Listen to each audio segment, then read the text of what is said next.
I'm Karen, 27 years old. My husband Steven is the same age, and we got married last year. We both work full-time. I'm a nurse and Steven is in pharmaceutical sales. We met at a happy hour event organized by a coworker. I love a good drink, so that evening, the after-work cocktails tasted especially good. We had crossed paths before, but that night was the first time we really talked. Our drink preferences clicked and we hit it off. Every time we met, it was fun and comfortable.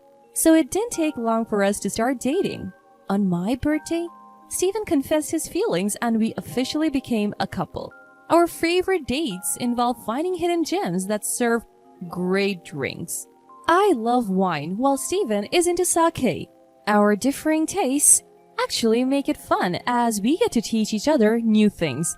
As our relationship progressed, I started thinking about marriage. That's when I learned about Steven's background. His parents divorced when he was young and he never knew his father. He was raised by a single mom and they're very close. Steven has never moved out of his family home. Is that a flaw or does it show how much he values family? I tend to get blinded by love, and back then I saw it as a positive trait. Steven is kind and incredibly handsome. I couldn't find any flaws. I felt so lucky to marry the perfect man that it scared me. I had no idea that a terrifying married life awaited me. Before the wedding, I often dined with my mother-in-law. She would always tell Steven, "Karen is like a daughter to me. Don't let her get away. Marry her soon." I always told Steven I felt happy hearing this and looked forward to becoming family. Steven, who's great with people, also had a stellar reputation with my parents. Everything went smoothly and we got married. Neither of us likes being the center of attention, so we didn't have a big wedding. After the wedding, Steven moved out of his family home for the first time. However, concerned about his mom, we chose an apartment just a 10-minute walk from his family home. In hindsight, that was a mistake, but it's too little, too late now.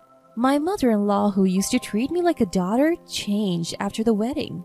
She started treating me like a mortal enemy and began visiting daily. I gently told Steven, "I appreciate that your mom visits every day, but it's hard for me to relax.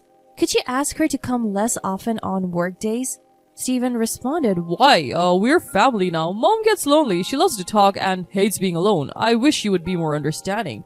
This is my home too, and I can't tell her something I don't believe. If you have something to say it yourself. I won't. Steven doesn't accept my opinion. I was surprised by his unexpected response. From that day on, Steven would get moody whenever I mentioned anything about his mother. I started to hold back to avoid arguments. My mother-in-law took advantage of this. Before I knew it, Steven had given her a spare key. One day, I came home to find mother-in-law cooking in our kitchen without asking. I was shocked to find her in my space, so my tone got a bit sharp. "What are you doing, mother-in-law? You can't just come in here without asking." Mother-in-law shot back, "What's going on with your fridge? It's practically empty. I have never seen such a lifeless fridge. Do you even cook? Don't tell me you're always buying deli items." I couldn't hold back anymore. "I shop for fresh ingredients daily. I've heard your fridge is always packed like a traffic jam. It's impressive you can manage that. I just bought ingredients today. Sure, we have deli days, but I also cook to save money. And by the way, deli food these days is pretty good. Don't you ever try it?" Mother-in-law wasn't backing down. "Oh, listen to you. I would rather not have Steven eat food when we don't even know who made it. This is what happens when he marries an incompetent wife. I should have taught him to be more discerning about women." Sparks were flying between us. Once I started airing my grievances, I couldn't stop. "Do you see the shopping bag, mother-in-law? There's not a single deli item in it. I am busy, so could you please not get in my way? You're not even a guest anymore since you let yourself in." Mother-in-law stormed out, her face red. "I'll tell Steven about this." I had more to say, but she left. I knew I was in the right, although it made me uncomfortable. I wasn't wrong. I shook off the bad vibes and started cooking pot roast. Then Steven came home, his face a splitting image of his angry mom. "What did you say to Mom? She called me crying. How could you be so cruel when she was just trying to help because you're busy?" I was baffled. First off, breaking into someone's home isn't a surprise. And if it is, then burglars should be forgiven if they call it a surprise, right? This happened because you gave her a spare key. She could have come when one of us was home. It's not only unnecessary but also intrusive. What about my privacy? I have no intention of apologizing. Stephen looked shocked and one word. Please, can you two just get along? He retreated to his room without eating dinner. I hoped this fight would make him more considerate. For the next 2 days, we barely spoke. I couldn't stand the tension, so I brought it up. What do you want to do going forward? I don't want a relationship where we don't communicate. Let's talk. Stephen finally said. Mom's remorseful. She was crying yesterday. Worried you would never forgive her. The root cause was me giving her the spare key. I'm sorry, Karen. I didn't care about mother-in-law. As long as Stephen understood, that was enough. My weakness showed and I forgave him. Even though I know in the back of my mind, my fault is that I forgive it. Stephen immediately called mother-in-law. She came running, happy to be summoned. I had a bad feeling, but I was tired of fighting. If she would change her ways, fine. As soon as mother-in-law saw my face, it was as if a switch had been turned on. Oh, I'm so relieved. I thought Karen would never speak to me again. I know I overstepped and I promised never to do it again. Mother-in-law started talking in a voice as sweet as if she were talking to a cat. For some reason, I just have a bad feeling about it. She then pulled out a mysterious bag from her purse. I met an old friend from college yesterday. She's unbelievably youthful and beautiful. She gave me some Chinese tea. That's her beauty secret. I thought I'd share some with you, not that you need it. I had a bad feeling, but felt awkward refusing. Stephen whispered, just have 1 cup of tea with her. I'll make sure she leaves as soon as possible. So, wanting her gone, I agreed to drink the tea. I have always enjoyed Chinese tea and it's popular at my workplace too.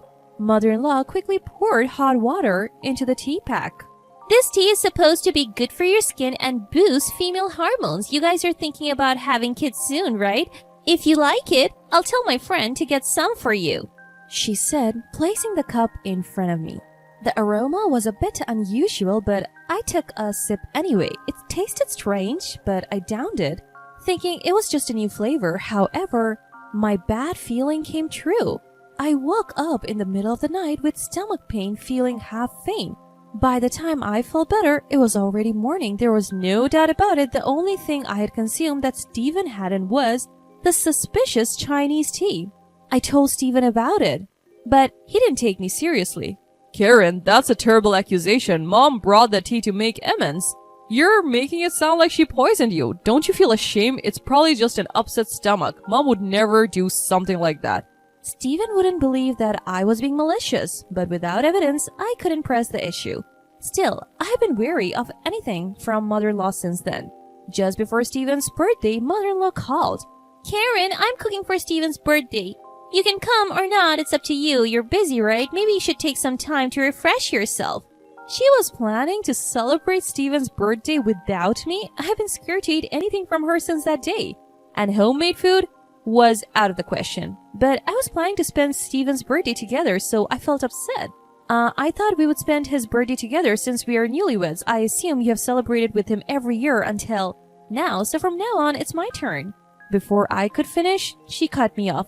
Anyway, I want Stephen to come home. You don't have to come, Karen. We can celebrate your birthday next month, okay? I decided to leave the decision to Stephen. That night, he said, Did you hear? You're free to do whatever you want that day. He chose mother-in-law over me without hesitation, and I was getting fed up. On Stephen's birthday, he was in high spirits, and it made me feel sick. My feelings for him started to wane.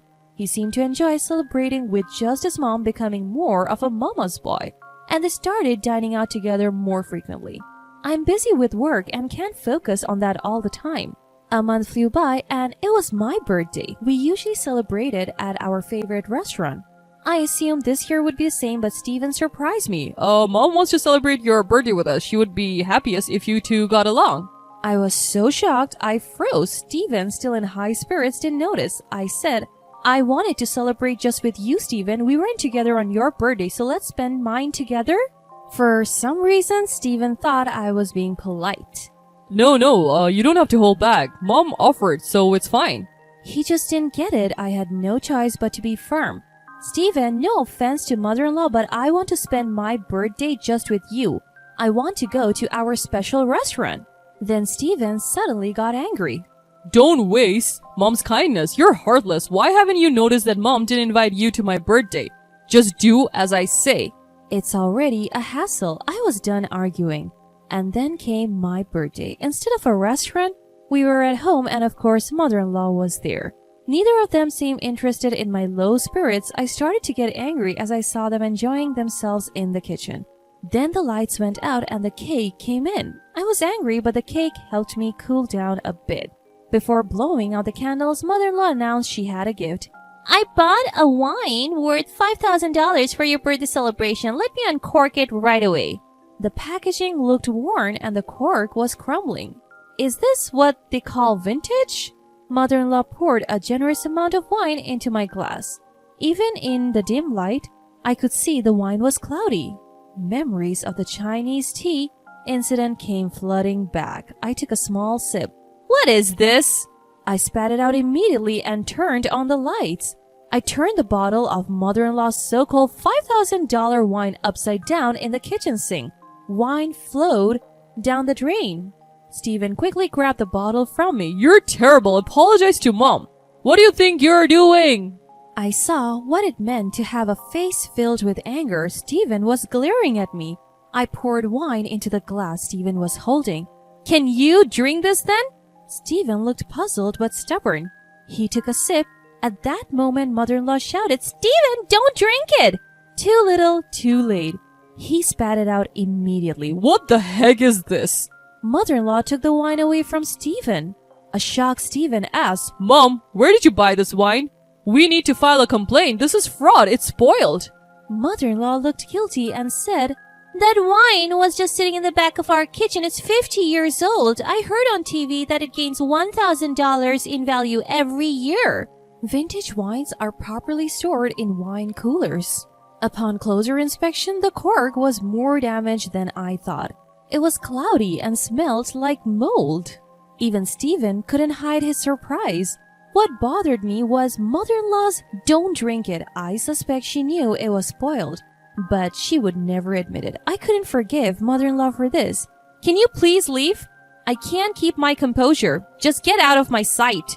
Even as I said this, mother-in-law kept making excuses to Stephen. I felt invisible. But even mother-in-law, clearly uncomfortable, made a hasty exit. After she left, Stephen said something unexpected. Mom doesn't drink, so she wouldn't know. Good thing we didn't give it to anyone else. Even after all this, Stephen defended mother-in-law as if it were an accident? At that moment, my feelings for him cooled. My resolve solidified against Stephen, who defended mother-in-law despite what she had done to me. I had been turning a blind eye to his excessive attachment to his mom. I want a divorce now. I presented Stephen with divorce papers I had kept just in case. He was speechless. When he asked why, I said, ask yourself, do you know how much I have put up with? I have reached my limit. Then without asking, on top of that, he deeply apologized, saying, I won't do it again. You're the one for me. He started confessing to multiple affairs. I had suspected infidelity, but I was shocked to hear about 4 different women. I had no more doubts. I decided to divorce him. There was no need for a private investigator. Evidence of his affairs was plentiful. During our discussion, he suddenly blurted out, You'll regret divorcing a cool guy like me. Stephen says like a fool. I was disgusted at my own foolishness for ever loving such a man. Multiple affairs and being a mama's boy were more than enough reasons for divorce. To avoid complications, I decided to hire a lawyer, even if it would be expensive. Stephen initially resisted the divorce, but eventually gave in, perhaps realizing the extent of his mistakes. He went back to his beloved mom. Later, it was revealed that his affair was with a co-worker and he was demoted as a result. Unable to be away from his mother, Stephen quit his job. He is apparently job hunting, but rumors spread fast. He can't find a job in the same field because his workplace affair became public. Still, unable to separate from his mother, he ended up working part-time. Given his arrogant and unreliable nature, it's unlikely he will keep the job for long.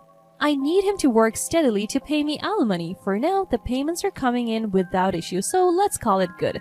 I later found out that mother-in-law, who had acted so high and mighty, was a hoarder. Stephen's family home was literally a trash place. No wonder they never wanted me over. Eventually, the stints became a nuisance to the neighbors and the police had to intervene. The thought of drinking wine from that house still makes me sick. Steven can live in his trash place and work his random part-time jobs with his beloved mother-in-law for all I care. I may have returned to my old life, but I'm happier just not being tormented every day. Steven won't be coming to my workplace anymore, so that's a relief. In hindsight, Steven had good looks but nothing else. The fact that he's making the alimony payments is a plus, I guess.